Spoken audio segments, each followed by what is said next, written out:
Girlfriend থাকে আপনি চিপাই চাপাই লাটকায় বই থাকে, যদি গার্লফ্রেন্ড না থাকে তাকে অনুভূতি খুবই ভালো, কিন্তু হাঁটতে অনেক কষ্ট হয়, অনেক উঁচু পাহাড়, পাহাড়ে তারপরে উঠতে হবে, কোনো কিছু করার নাই।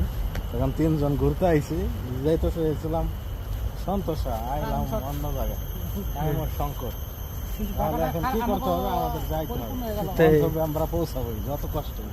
আচ্ছা, আমি যেটা জানতে চাচ্ছি, এই পার্কে আপনাদের জন্য যারা দর্শনার্থী এখানে আসে তাদের জন্য কি কোনো ফ্যাসিলিটি আছে? ফ্যাসিলিটি আছে, যদি আপনার গার্লফ্রেন্ড থাকে আপনি চিপাই চাপাই লাটকায় বই থাকবেন, যদি গার্লফ্রেন্ড না থাকে তাহলে হাঁটবেন আর দেখবেন। আচ্ছা, এটা তো ইন্ডিভিজুয়াল ফ্যাসিলিটি, মানে সিঙ্গাপুর গভর্নমেন্ট কোনো ফ্যাসিলিটি দিছে কিনা এই পার্কে? আছেই তো, দেখেন পার্কে ওঠার জন্য এসকেলেটর দিয়ে দিছে, আপনি উঠবেন, আরামসে উঠবেন, আর নাহলে আপনি হাইটে হাইটে উঠবেন কষ্ট করে, দুই দিকে আছে, আপনি যে দিকে ফ্যাসিলিটি নিতে। আচ্ছা, খুবই সুন্দর পরিবেশ, এখানে ঝিঝি পোকা ডাকতেছে, ঠিক আছে, খুবই মনোমুগ্ধকর পরিবেশ।